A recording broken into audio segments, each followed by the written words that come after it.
Donc nous allons passer au cœur, la grande partie, c'est le cœur de notre émission qui va en occuper une bonne partie avec Henri de Villiers.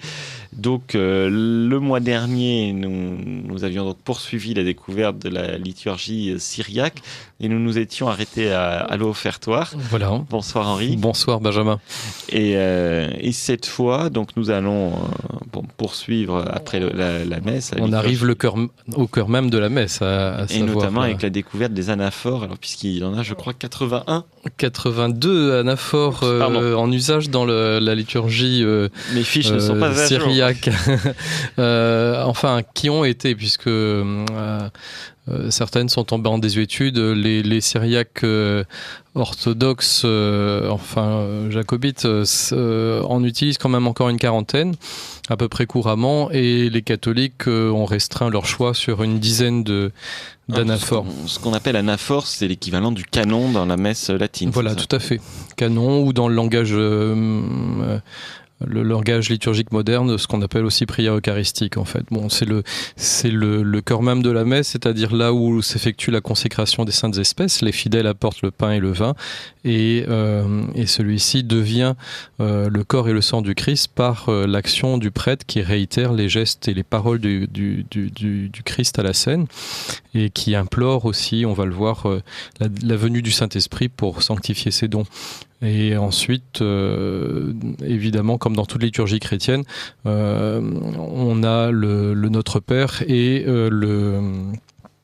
la fraction du pain, le Notre Père et la communion des fidèles. Voilà, mais comme je le rappelle à chaque fois, mais ça va mieux en le disant, et puis c'est important de répéter aussi les choses importantes. Bien sûr, la musique est différente, bien sûr il y a des différences, mais la structure de la messe, quelles que soient les églises, les liturgies, reste la même. Reste la même. Ça qui est vraiment incroyable, c'est que même pour des églises séparées pendant des siècles et des millénaires en fait, on prie de la même façon, même si la forme, l'apparence est différente, mais le cœur des choses, c'est la même chose. C'est tout à fait ça. Et une maxime ancienne du temps des pères de l'Église déjà disait que tout ce qui a été pratiqué de façon identique partout dans l'univers chrétien était réputé avoir été fondé par les apôtres. Donc on peut vraiment estimer que la structure de la messe, qui est identique en Orient, en Occident, avec évidemment beaucoup de variations de textes ou de détails, mais l'élan général de la célébration de la liturgie est le même, et en fait on peut attribuer cette ordonnance aux apôtres. Alors, rassurez-nous, Henri de Villiers, vous n'allez pas nous passer les 82 anaphores. Non, j'aurais bien voulu, mais d'une part, il nous faudrait un an. Les textes sont très difficiles à trouver.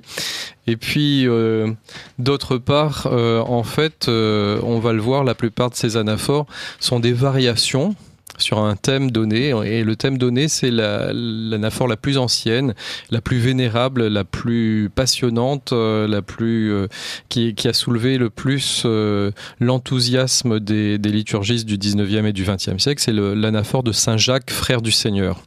La plupart de ces anaphores sont attribués à des saints, soit apôtres, soit pères de l'Église. La plupart de ces attributions sont sans doute fabuleuses en fait, sauf pour celle de Saint Jacques, on va en discuter. Par exemple, les catholiques utilisent couramment Saint Jacques pour les dimanches et fêtes. L'anaphore de Saint Jean qui est plus courte, qui est une abréviation de Saint Jacques. Celle de Saint Pierre aussi qui existe, mais probablement l'attribution est fabuleuse. De Saint Jean Chrysostome, très différente de la liturgie de Saint Jean Chrysostome connue par le rite byzantin. De Saint Xiste, un pape du IIIe siècle en été, et de Saint Matthieu, de Saint Basile, des saints apôtres, de Saint Eustade d'Antioche qui était un évêque d'Antioche au IIIe siècle, etc. Mais la plus intéressante, c'est celle de Saint Jacques, et quelques savants liturgistes liturgistes se sont penchés et se penchent toujours parce qu'il y a un travail d'édition actuellement en cours de ces 82 anaphores. Donc les liturgistes se sont penchés sur ces textes et montrent assez facilement que la plupart de ces liturgies en fait sont des déclinaisons de celle de Saint Jacques, qui est la liturgie originelle et qui a servi de modèle et qui sert toujours de modèle. D'accord, alors on va... Celle de Saint Jacques est du reste toujours obligatoire chez les syriaques orthodoxes pour toutes les grandes fêtes. Voilà. Elle est un petit peu plus longue que les autres souvent, donc c'est pour ça qu'on utilise parfois des abréviations en quelque sorte. Elle est obligatoire pour les ordinations des prêtres, des diacres, du patriarche, le sacre des évêques. La première messe d'un nouveau prêtre aussi doit être dite avec l'anaphore de Saint-Jacques. Mais alors attendez, je vous interromps, parce que j'ai oublié dans les annonces une grande nouvelle, c'est que l'église grecque melkite catholique a un nouveau patriarche. Ah oui, tout à fait. Voilà, donc il faut l'annoncer aux auditeurs de Radio Courtoisie, pour ceux qui ne le savaient pas encore, puisque le patriarche précédent, Grégoire III Laham, avait démissionné. Voilà, dans des circonstances sur lesquelles je ne reviendrai pas. Et le synode donc de l'église melkite s'est réuni à Ain 13 au Liban, donc la résidence d'été pastriarcale.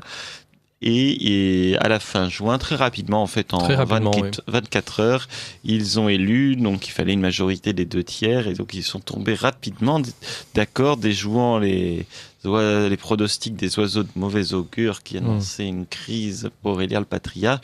Ils ont élu Monseigneur Joseph Apsi, qui était donc jusqu'à présent vicaire patriarcal pour Damas, comme un patriarche, donc son titre patriarche d'Antioche et de tout l'Orient, d'Alexandrie et de Jérusalem, donc pour les Grecs melkites catholiques. Donc on lui souhaite longue vie. Axios.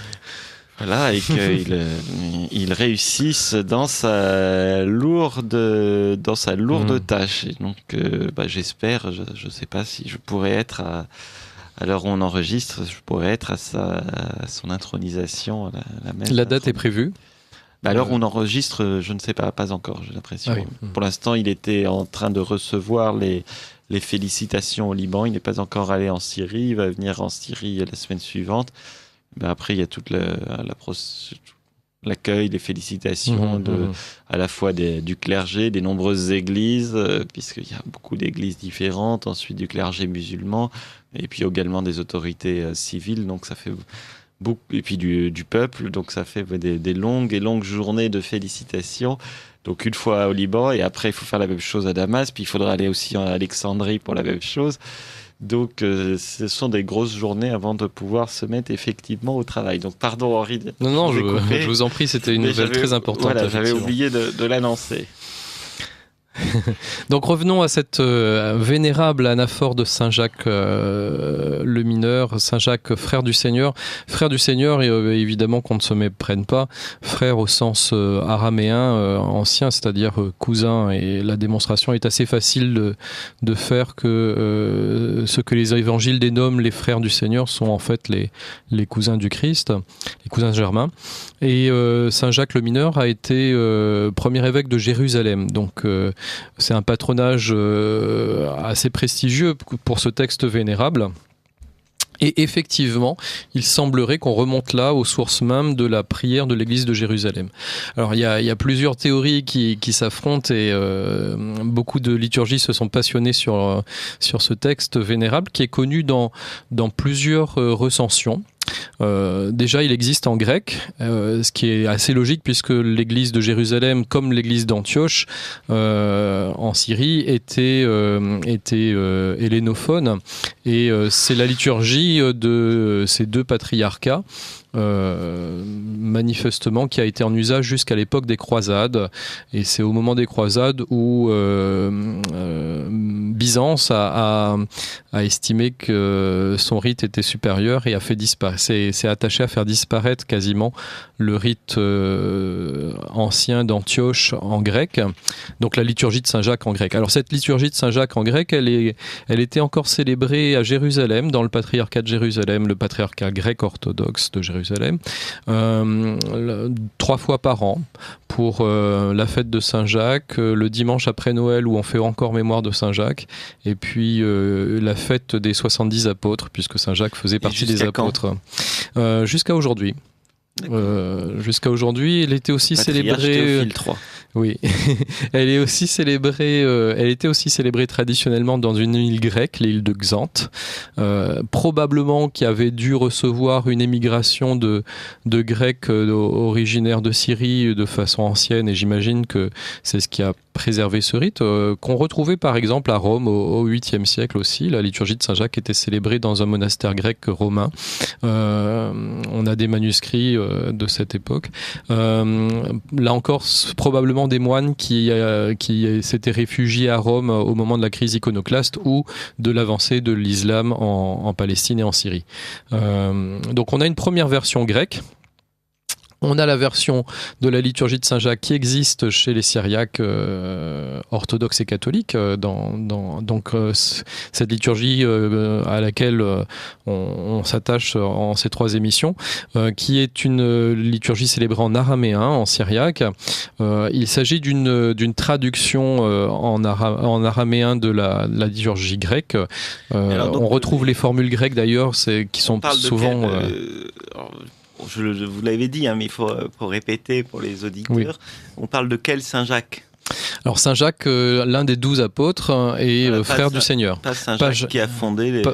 Pas Saint-Jacques le Majeur, qui est le patron de l'Espagne et dont le tombeau est vénéré à Saint-Jacques de Compostelle. Mais Saint-Jacques ou Jacques dont l'église syriaque... Ah non, Jacques Baradaï. Alors c'est ça qui est intéressant, c'est que comme c'est quand même le patron fondateur de l'église de Jérusalem, beaucoup on va retrouver tout au long des âges beaucoup d'évêques, beaucoup de saints qui vont porter ce prénom de Jacques, dont le fondateur effectivement au VIe siècle de l'église miaphysite anti-chalcédonienne de Syrie, donc l'église syriaque actuelle qui s'intitule syriaque orthodoxe, mais qu'on se méprenne pas sur ce sens d'orthodoxe, c'est pas la même orthodoxie que ce que nous appelons nous orthodoxes en France couramment. C'est créé justement contre les Grecs, orthodoxes. Voilà, tout à fait. Et donc Jacques Baradaï effectivement est le premier fondateur de cette église réellement, puisqu'il a instauré une hiérarchie parallèle à l'église officielle, l'église royale, l'église melkite, un terme dérivé de l'arabe qui indique qu'on est l'église royale, c'est-à-dire l'église fidèle au pouvoir impérial de Constantinople. Et d'ailleurs très bizarre, mais abandonné son nom de melkite puisque seule la branche catholique le conserve. Oui, très très curieusement. J'ai jamais trop compris pourquoi. Ouais, je sais pas non plus. et donc Jacques Baradaï est donné par les auteurs jacobites comme le premier traducteur en syriaque de la liturgie de Saint-Jacques.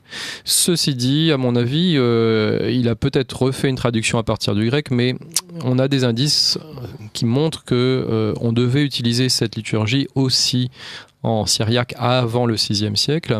On a une pèlerine fabuleuse, son nom est un peu curieux, elle s'appelle Égérie. C'est une dame espagnole, semble-t-il d'un certain rang, avec, semble-t-il, une vocation déjà d'ascète ou de monial avant l'heure, et qui fait un pèlerinage à Jérusalem dans la seconde partie du IVe siècle.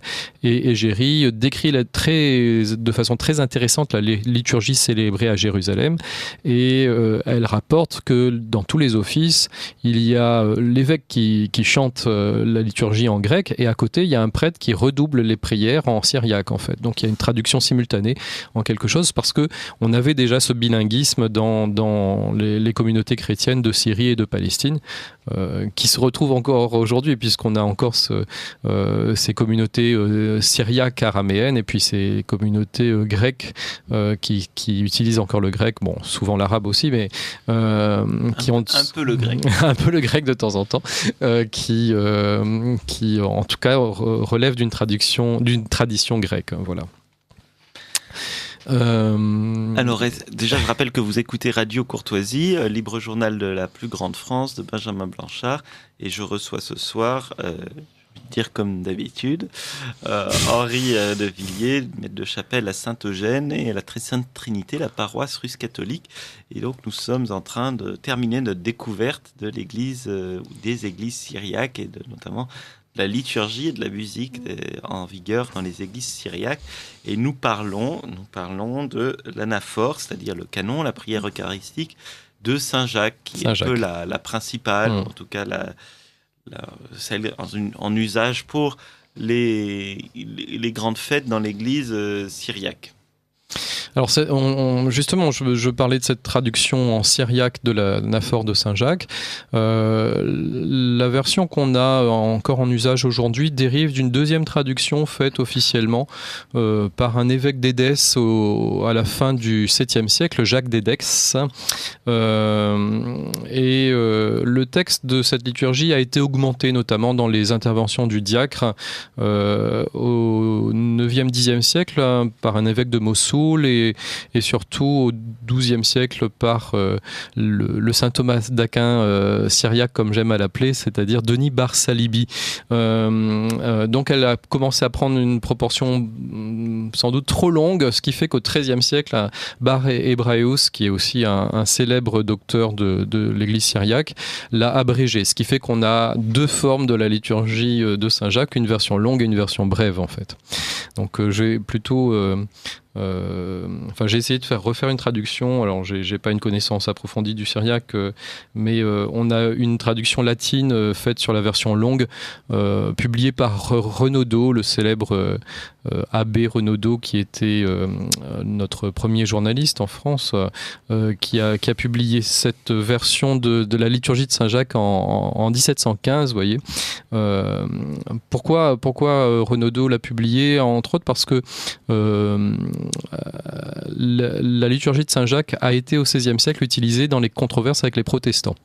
On estimait qu'elle remontait véritablement à Saint-Jacques, frère du Seigneur, et c'était un argument massu contre les protestants qui niaient la présence réelle, parce qu'évidemment la doctrine et la foi professée par cette anaphore eucharistique est tout à fait traditionnelle et insiste évidemment sur la présence réelle du Christ sous les espèces du pain et du vin. Et elle a été attaquée par les protestants, mais trois cardinaux du XVIIe siècle, le très célèbre, le cardinal Baronius, et puis Saint Robert Bellarmin surtout, et puis le cardinal Duperron, ont insisté sur l'authenticité et l'antiquité de cette liturgie. Alors, l'authenticité, on pourra toujours la discuter. Il est évident, bien sûr, que tous les termes employés par l'anaphore ne remontent pas à Saint Jacques, frère du Seigneur, mais il est légitime de penser que l'ordonnance générale dérive de la pratique de l'Église de Jérusalem des 1er et 2e siècles et que sans doute des formules qui remontent à une très haute antiquité ont persisté dans ce texte. Il est probable que celui qui l'a fixé, qui l'a étendu, qui lui a donné sa forme à peu près actuelle, est le grand évêque de Jérusalem au IVe siècle, Saint Cyril de Jérusalem. Alors il y a plusieurs thèses sur la diffusion, parce que l'origine de la liturgie à Jérusalem est assez bien marquée par le texte lui-même, parce qu'on y parle de la Sainte Église de Dieu qui est à Sion. Le rôle de la vraie croix aussi a une grande importance. Elle a été redécouverte par Sainte Hélène au IVe siècle à Jérusalem. Il y a des petites allusions dans le texte qui font sans doute référence à ce grand événement. Donc, même si toutes les formules ne remontent évidemment pas à Saint Jacques lui-même, mais on a là le témoignage d'une antique prière de la communauté de Jérusalem qui, même s'il n'a pas eu un très grand rôle tout de suite dans les premiers temps du christianisme, avait quand même cet immense prestige d'être la première communauté chrétienne. La ville a été dispersée ensuite lorsque Titus a rasé Jérusalem, donc c'est pour ça aussi qu'Antioche a eu un rôle plus important tout de suite, mais le prestige de Jérusalem n'a pas cessé de croître à partir de Saint Cyril et au IVe siècle. Alors, est-ce qu'on va rentrer dans l'anaphore proprement dit après cette introduction? Ah non, mais j'ai encore quelques points dans l'introduction qui me paraissent importants. Parce que nous bouillonnons. Oui. Patience. Vous savez que Saint Jean Chrysostome a été évêque d'Antioche, et quand on analyse les homélies qu'il fait lors de son pontificat à Antioche, il n'y avait pas encore le titre de patriarche. Il n'y avait pas encore le titre de patriarche, mais il était métropolitain d'Antioche, et Antioche étant la métropole de toute la province de l'Orient, contrôlait des zones énormes ecclésialement parlant. Saint Jean Chrysostome manifestement ne connaît pas encore l'usage de la liturgie de Saint Jacques.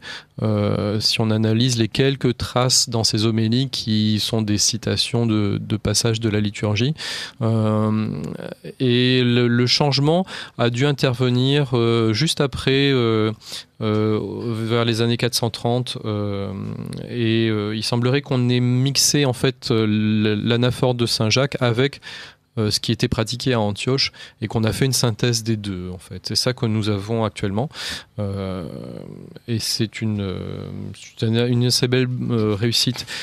Cette liturgie a fasciné beaucoup les liturgistes au 19e siècle, les liturgistes anglicans en particulier, et certaines communautés anglicanes ont voulu l'utiliser. On a même les anglicans même préconisé qu'elle soit la liturgie obligatoire pour les anglicans de l'Inde, et les catholiques l'ont aussi découverte au XXe siècle, et elle a excité beaucoup les esprits des liturgistes du mouvement liturgique, et en fait elle a influencé le travail de la nouvelle liturgie issue du Concile Vatican II. On prétend que la 4e prière eucharistique serait inspirée de la liturgie de Saint Jacques.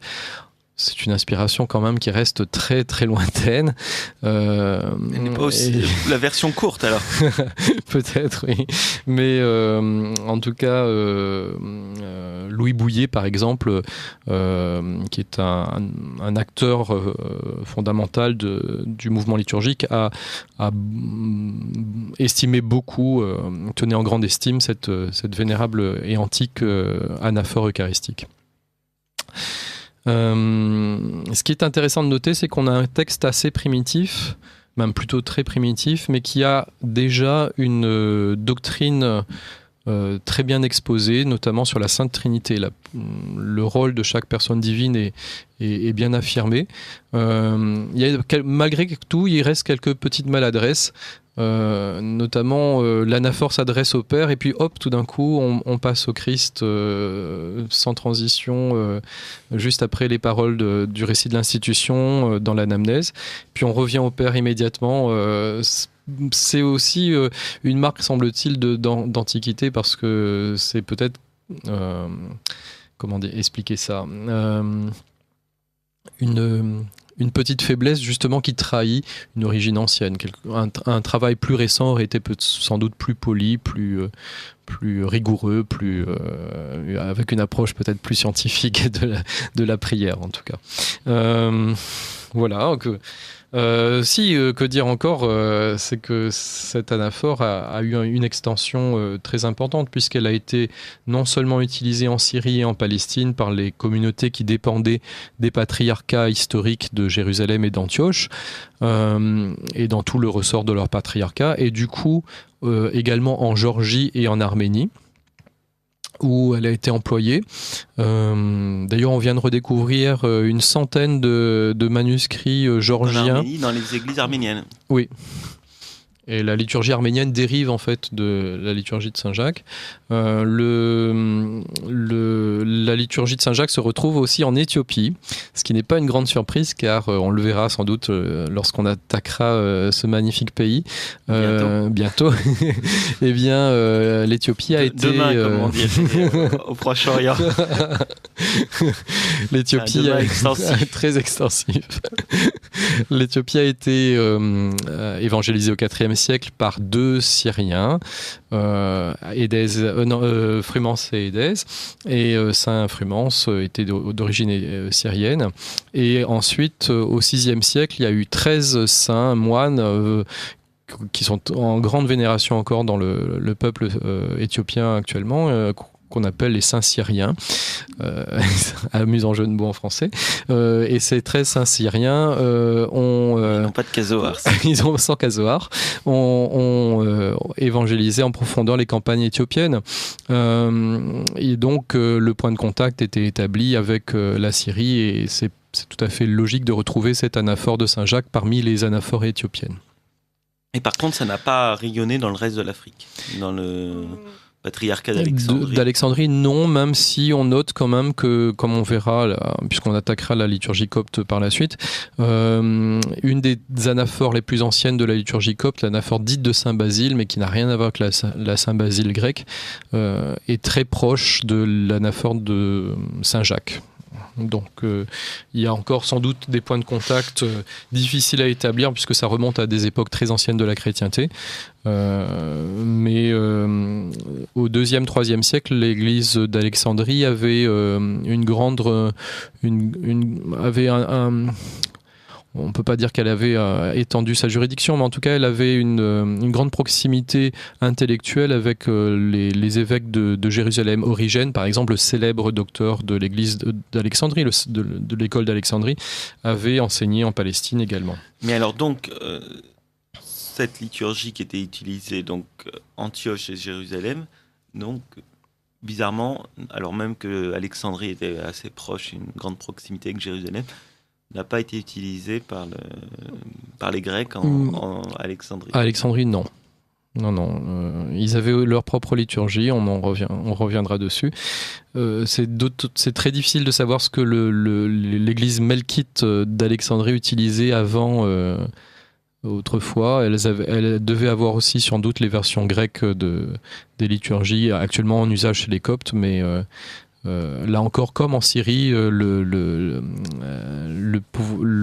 la centralisation de Constantinople a imposé la liturgie de Constantinople dans ces contrées.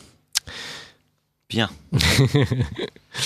On va peut-être attaquer le texte. Alors, je pense que ça peut être intéressant de le lire. Ah oui, si, juste une chose, sur la liturgie de Saint-Jacques en général, elle a un regain de ferveur également dans l'église russe actuelle, qui ne la connaissait pas et en fait qui a fait une première traduction au XXe siècle par l'église russe hors frontières, qui est en train de se diffuser, et le séminaire russe d'Épinay-sous-Sénard à côté de Paris a édité une très intéressante version slavone française de la liturgie de Saint-Jacques, en fait. Voilà. Donc c'est un séminaire patriarcat de Moscou. Du patriarcat de Moscou, oui. Mais ils ne l'utilisent pas. Ah si ? Oui, de façon épisodique, 3 fois par an en principe, mais c'est une des liturgies théoriquement autorisées dans les églises orthodoxes grecques ou russes. Byzantines. Oui, byzantines. D'accord. Alors vous allez nous lire le texte. Oui, puis on va écouter aussi. On fera peut-être aussi de l'écoute et de la traduction à peu près simultanée.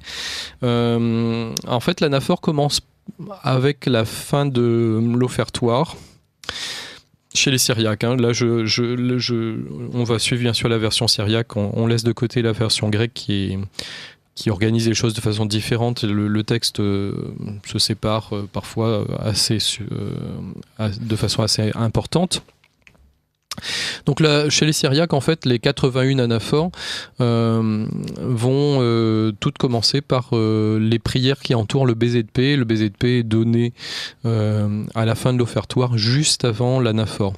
Alors, c'est quoi ce baiser de paix ? Bien sûr, une préface. Oui. Juste avant la préface, en fait. Qui est l'élément le plus universel qu'on retrouve dans toutes les anaphores d'Orient et d'Occident, systématiquement, et sans doute le plus ancien et le plus vénérable, en fait. La pratique du baiser de paix remonte aux apôtres, puisque saint Paul disait aux Corinthiens déjà « Saluez-vous les uns les autres d'un saint baiser ». Et saint Justin, au second siècle, dans son apologie, où il expose à l'empereur comment les chrétiens prient, parle de ce baiser que se donnent les fidèles au cours de la liturgie. Alors pourquoi sa place à la fin de l'offertoire et juste avant la grande anaphore eucharistique? C'est une référence au chapitre 5 de Saint Matthieu. Si donc lorsque tu présentes ton offrande à l'autel, tu te souviens que ton frère a quelque chose contre toi, laisse là ton don devant l'autel et va te réconcilier d'abord avec ton frère, puis tu reviendras offrir ton don.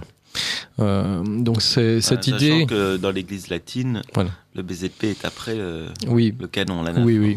Et toutes les liturgies d'Orient et d'Occident ont toujours placé le BZP juste avant le canon, juste avant l'anaphore, sauf le rite romain et le rite africain, qui était le rite suivi par l'ancienne Afrique chrétienne de Saint Cyprien de Carthage et de Saint Augustin d'Hippone et d'autres nombreux pères, qui faisaient comme Rome, qui avait cet usage différent de mettre le BZP juste avant la communion et après le canon.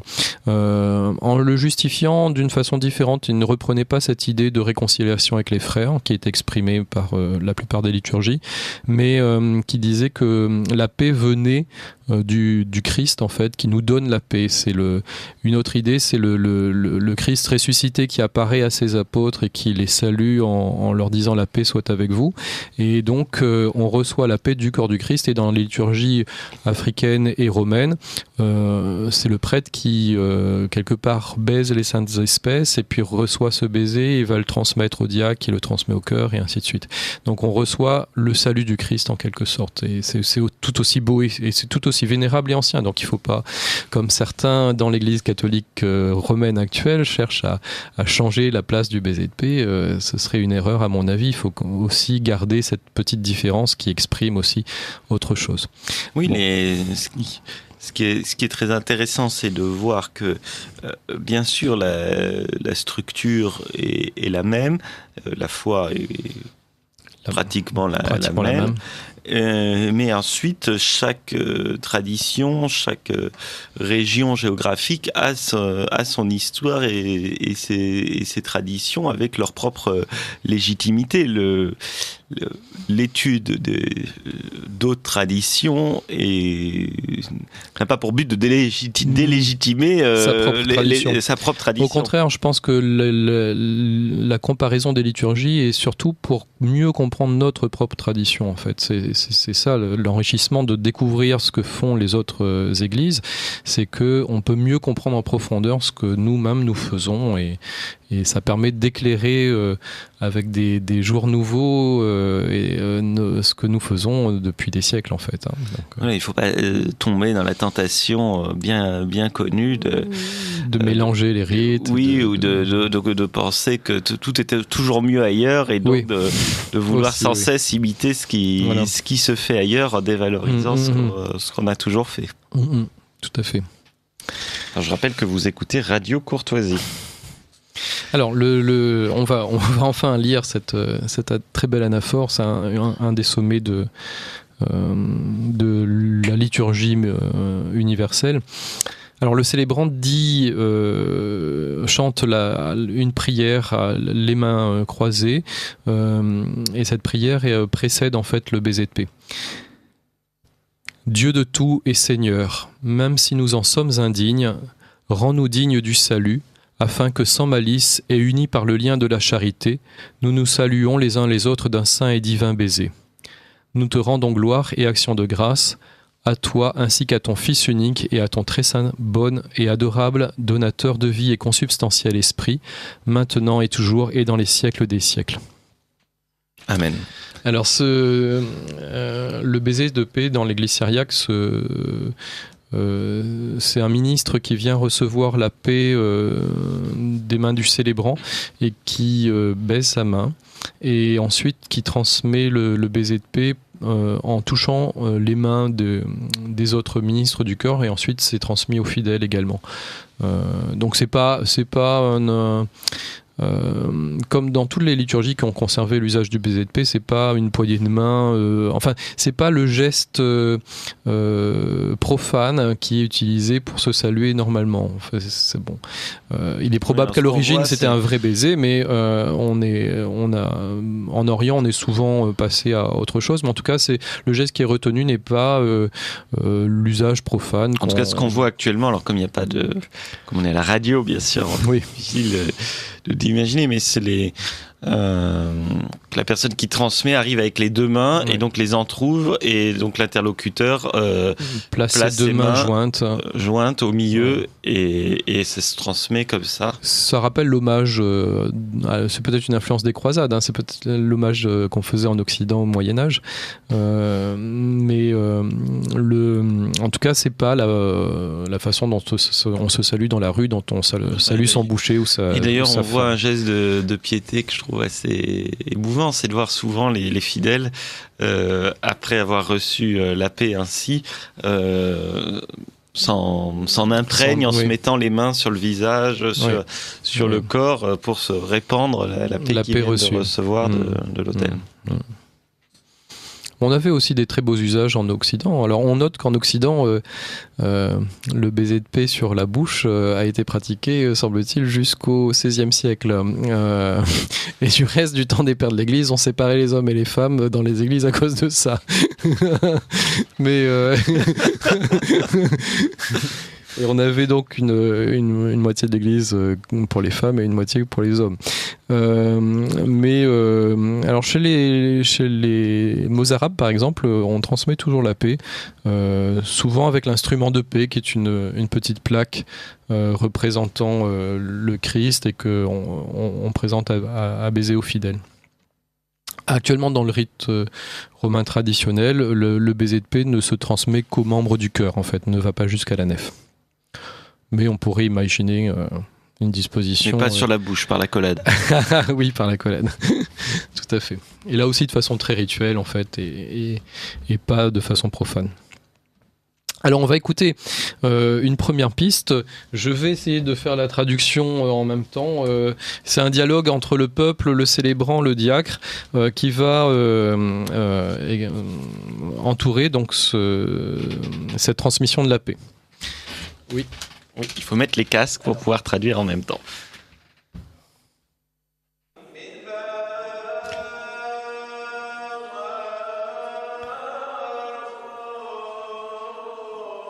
Barek Mors, c'est-à-dire béni Seigneur, l'équivalent du latin Iube Domine benedicere. La paix soit sur vous tous, dit le célébrant.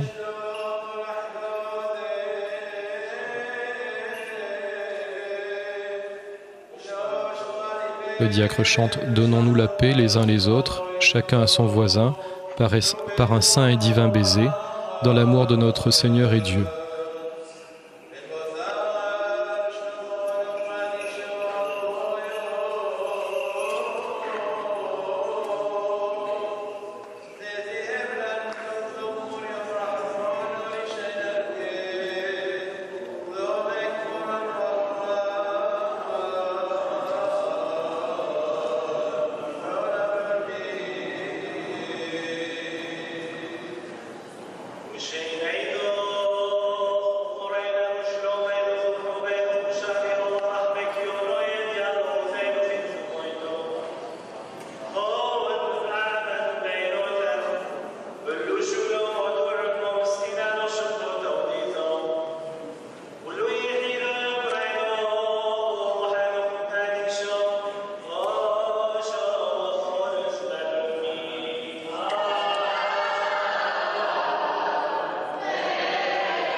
Ô Dieu le Père, qui en raison de ton grand amour envers les hommes a envoyé ton Fils dans le monde pour ramener la brebis qui s'était perdue, ne rejette pas, ô mon Seigneur, l'office de ce sacrifice non sanglant, car nous ne comptons point sur notre droiture, mais sur ta miséricorde. Ne permets pas que ce mystère qui a été institué pour notre salut soit pour notre condamnation, mais pour la rémission de nos péchés et pour l'action de grâce à toi et à ton Fils unique engendré, et à ton très saint, bon, adorable, donateur de vie et consubstantiel esprit, maintenant et toujours et dans les siècles des siècles.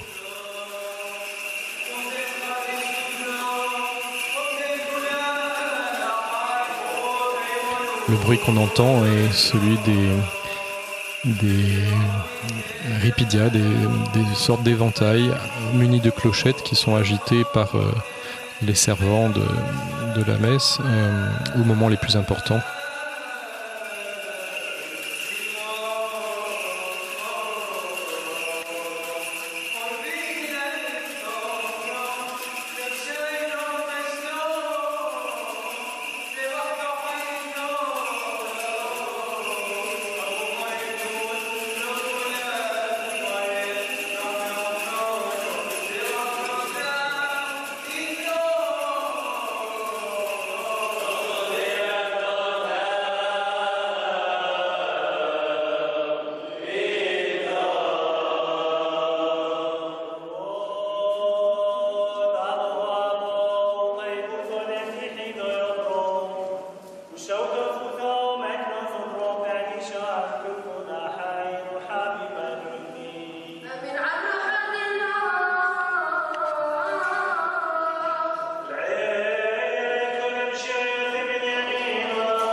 Alors là, c'est le dialogue de la préface, comme dans toutes les liturgies, avec substantiellement les mêmes réponses.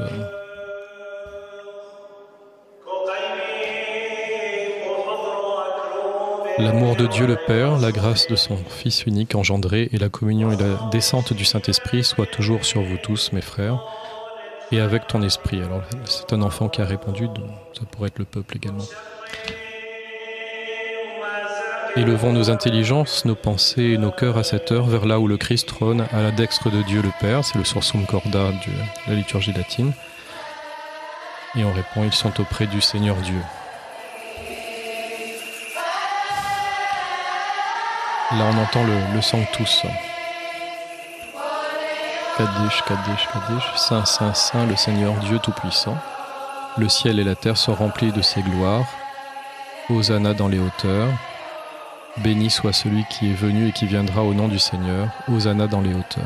Il n'y a pas le dernier dialogue avant la préface ? Si. Je reviendrai ensuite.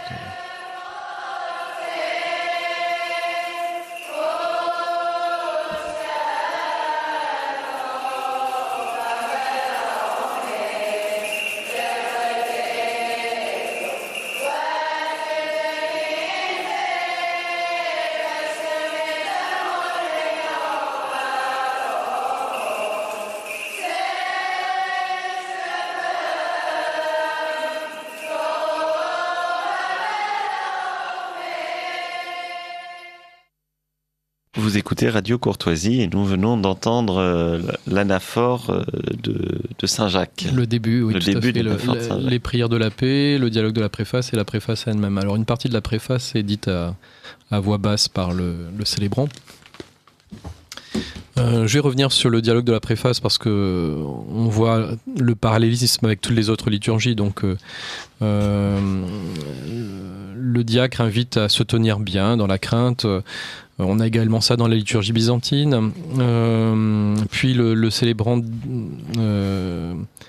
Alors, dans le rite latin, c'est tout simplement Dominus vobiscum, le Seigneur soit avec vous. On reconnaît là l'esprit de synthèse latine, mais c'est exactement la même chose.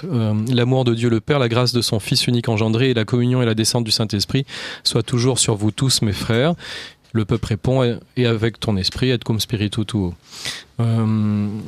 Sursum Corda vient ensuite dans la liturgie romaine, élevons nos cœurs. Là, le texte syriaque dit, élevons nos intelligences, nos pensées et nos cœurs à cette heure, vers là où le Christ trône à la dextre de Dieu le Père. Le peuple répond, ils sont auprès du Seigneur Dieu, l'équivalent de notre Habemus ad Dominum. Le célébrant continue la troisième partie du dialogue. Rendons grâce au Seigneur dans la crainte. Gratias agemus Domino Deo nostro. Rendons grâce au Seigneur notre Dieu dans la liturgie romaine. Le peuple répond, cela est digne et juste, exactement comme en latin, dignum et justum est.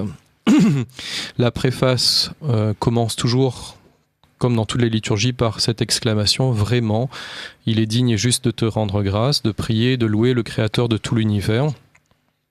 qui est dite à voix basse, et ensuite la fin de la préface qui est très courte, contrairement à des anaphores plus tardives. La fin de la préface est tout à fait dans un contexte judéo-chrétien qui fait fortement penser à Jérusalem déjà. C'est lui que les puissances célestes corporelles et incorporelles glorifient.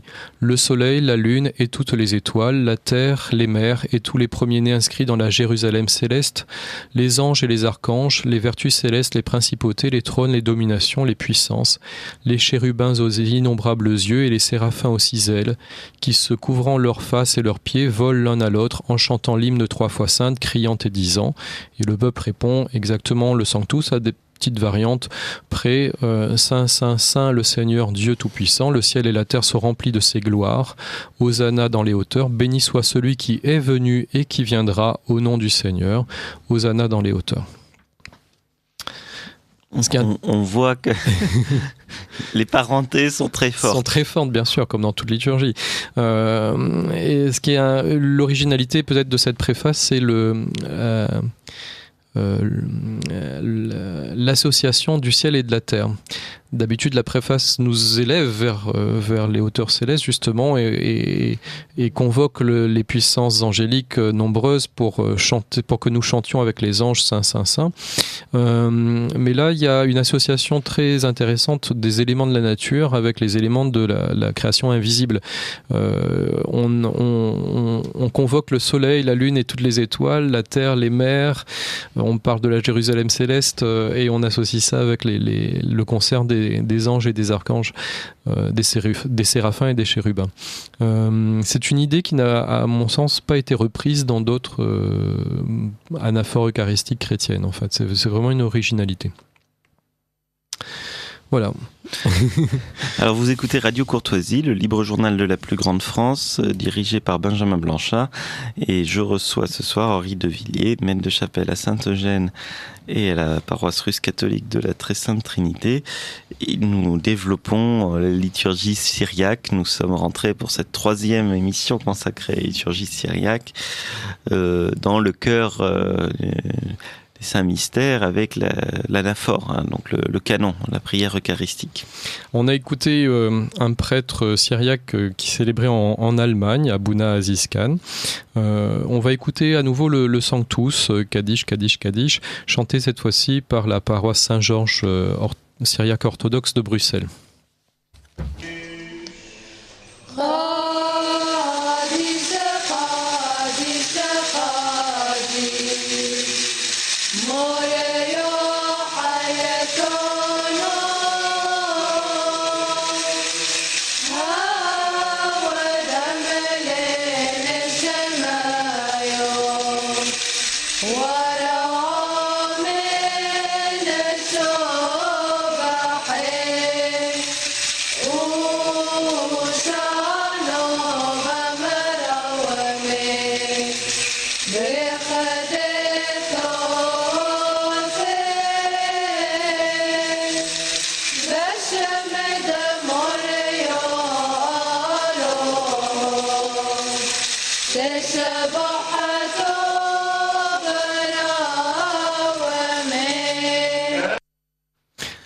Voilà, on entend toujours au Sanctus ce bruit qui est un peu étrange des petites clochettes qui sont attachées au flabelli, au ripidia, diraient les Grecs, au marvato, c'est le terme syriaque, les marvato. Donc à l'origine, c'était des éventails avec des plumes d'autruche. On note leur présence en Syrie déjà au IVe siècle. Et c'était un aspect très pratique, c'était d'éloigner les petits insectes autour de la coupe qui allait devenir le sang du Seigneur. Donc ça correspond dans le rite romain. Dans le rite romain, on avait des flabelli, on les a utilisés jusqu'au XVIe siècle un peu partout en Occident, et puis l'usage a disparu. On en a encore de très beaux dans certains musées. Les derniers à avoir été utilisés sont ceux du pape, et également un autour des reliques de Saint Liboire en Allemagne. Et puis à Malte également, il y a des processions toujours aujourd'hui avec des flabellis, et autour du patriarche de Lisbonne également qui avait ces flabellis. Mais contre les insectes?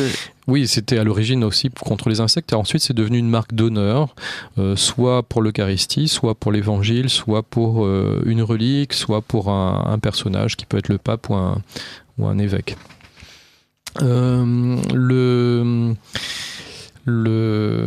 pour que les auditeurs de Radio Courtoisie voient à quoi se fassent une idée de quoi ça ressemble, donc c'est une grande perche oui. avec un disque.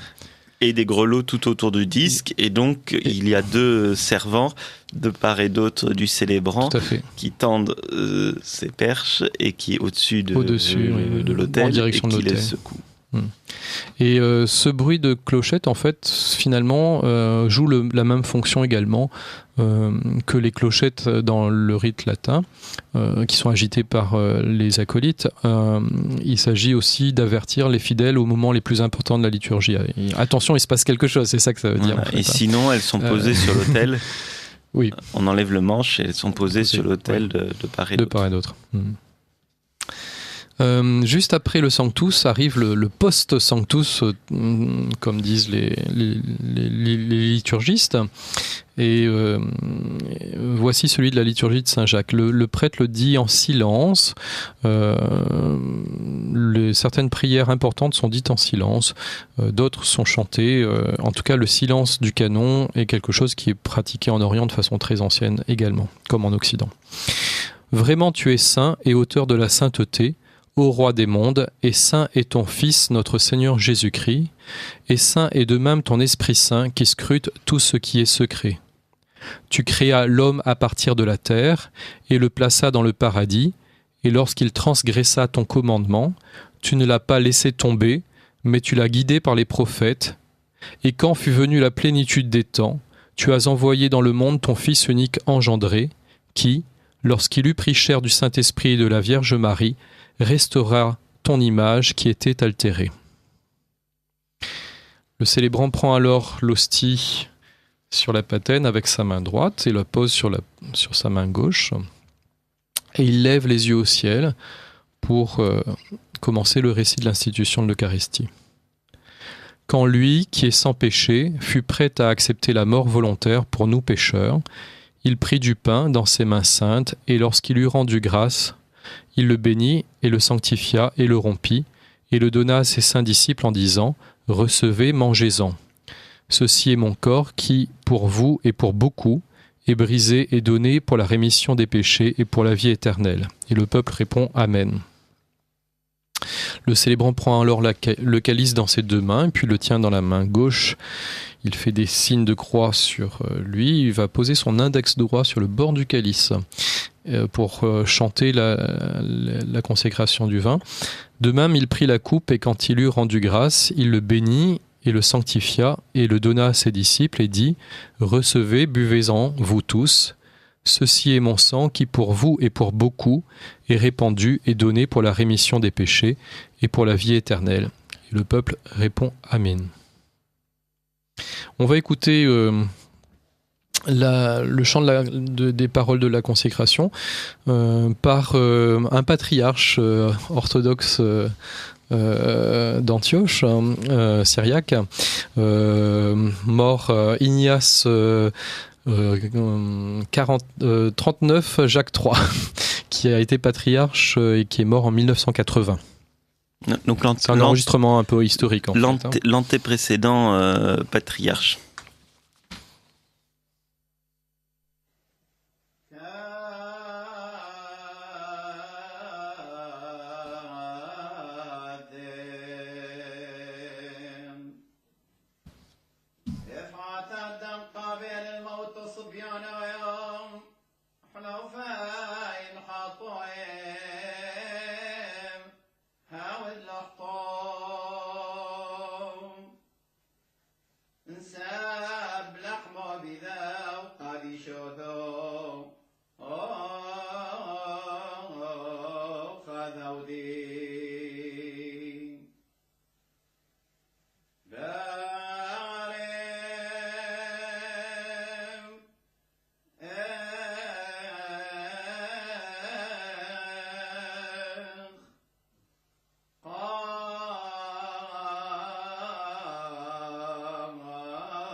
Vous écoutez Radio Courtoisie.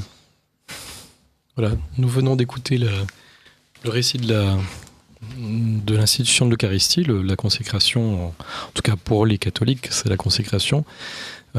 Car pour les orientaux, qu'ils soient grecs, byzantins ou syriaques, on semble penser plutôt que la consécration a lieu après, lorsqu'on demande au Saint-Esprit de descendre sur les saints dons.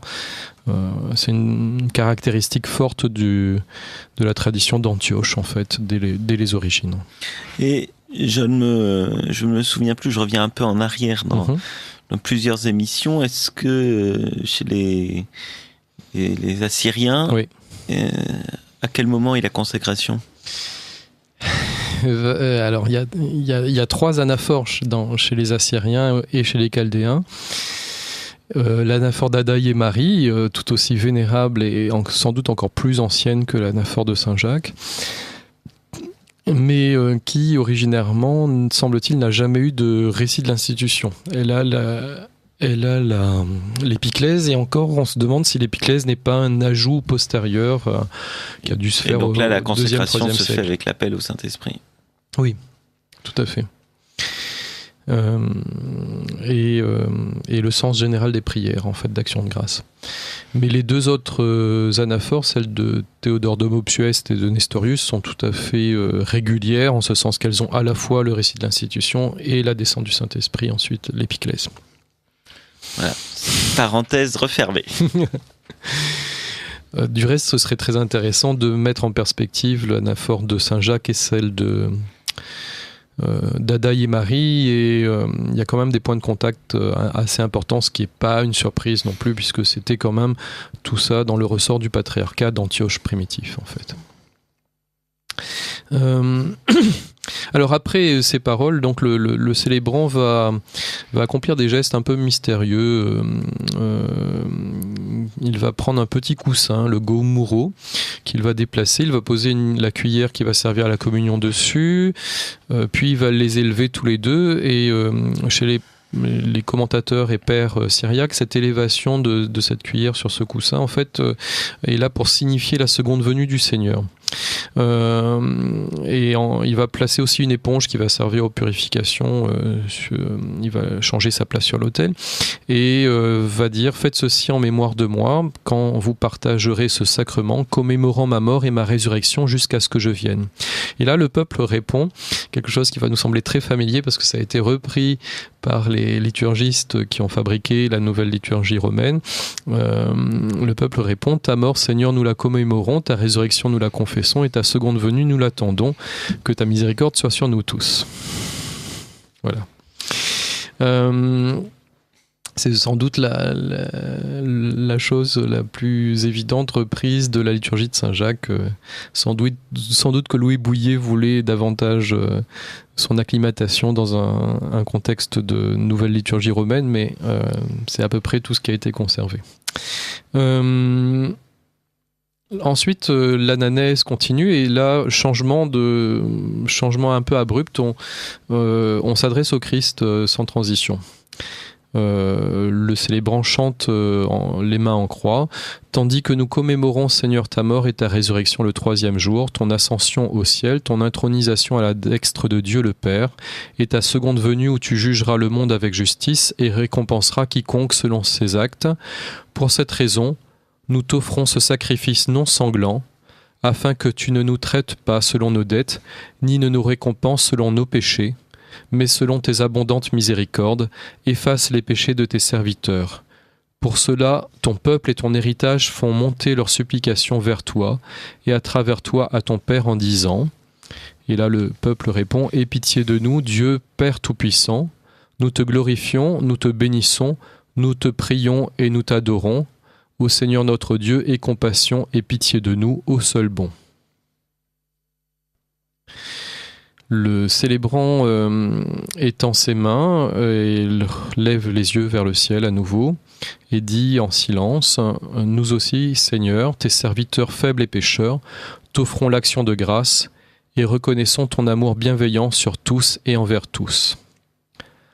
Le peuple continue: nous te glorifions, nous te bénissons, nous te prions, ô Seigneur Dieu, et nous t'adorons pour ta miséricorde, aie pitié de nous. Qui est une réponse qui est assez semblable à celle de la liturgie byzantine à cet endroit, au moment de l'épiclèse.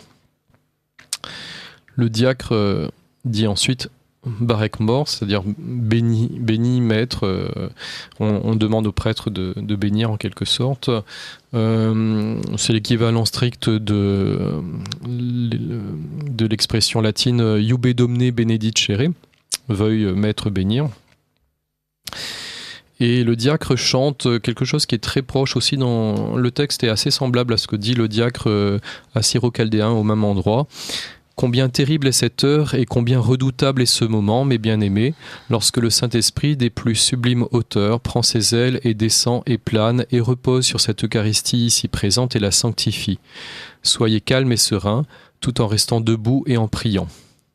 Le peuple répond: que la paix soit avec nous et la tranquillité pour nous tous.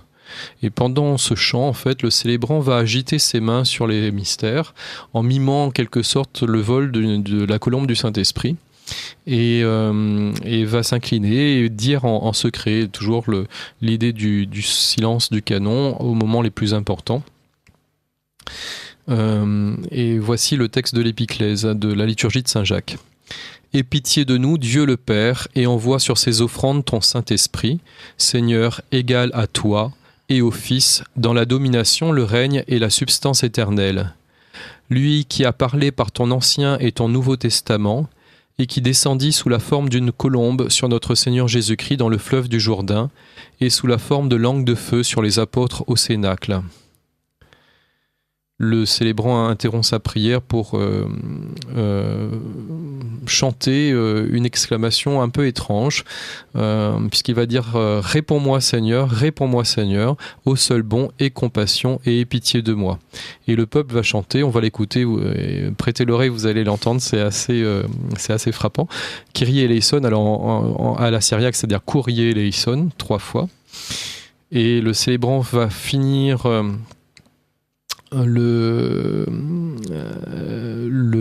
l'épiclèse, il va étendre sa main gauche sur les syndons, il va agiter sa main droite sur le corps en chantant que par son inhabitation, il, c'est-à-dire le Saint-Esprit, fasse de ce pain le corps qui donne la vie, le corps qui donne le salut, le corps du Christ notre Dieu. Et le peuple répond Amen. Il va agiter de même cette fois sa main droite au-dessus du calice et va chanter, et qu'il perfectionne cette coupe en la changeant en sang de la nouvelle alliance, en sang qui donne le salut, en sang du Christ notre Dieu. Et le peuple répond Amen. Et enfin, le canon à strictement parler va se terminer avec une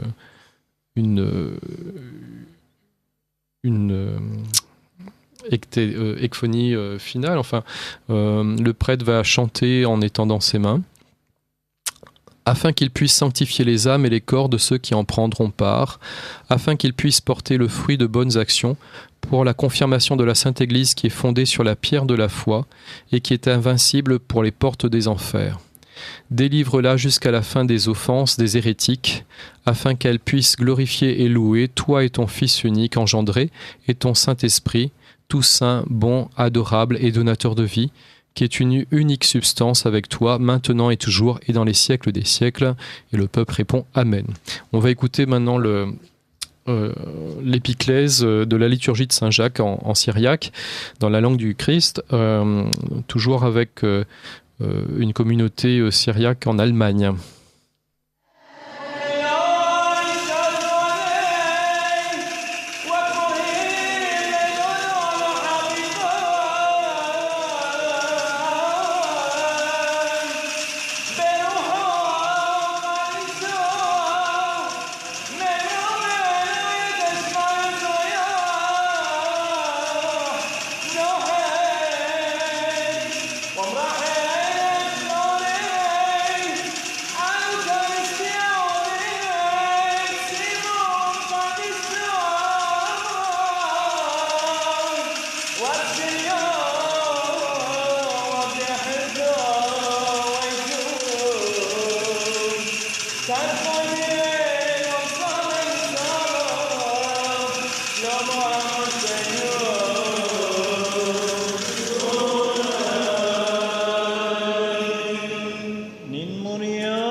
Donc vous écoutez Radio Courtoisie, on arrive, il nous reste quelques minutes avant la fin de cette première partie d'émission, et donc vous venez d'entendre l'anaphore de Saint-Jacques, donc le cœur de la messe dans l'anaphore principale, c'est-à-dire la prière eucharistique principale dans la liturgie syriaque.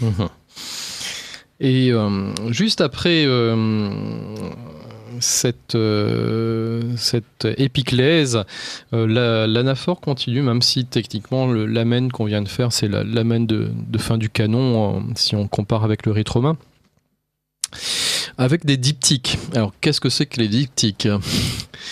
C'est une pratique très ancienne dans l'Église, qui s'est épanouie au IVe siècle au moment de la paix de l'Église, mais qui devait déjà préexister du temps des persécutions. C'est-à-dire qu'on offre à Dieu le Père le sacrifice non sanglant du Christ, et on recommande les vivants et les morts, et on fait mémoire des saints qui nous ont précédés.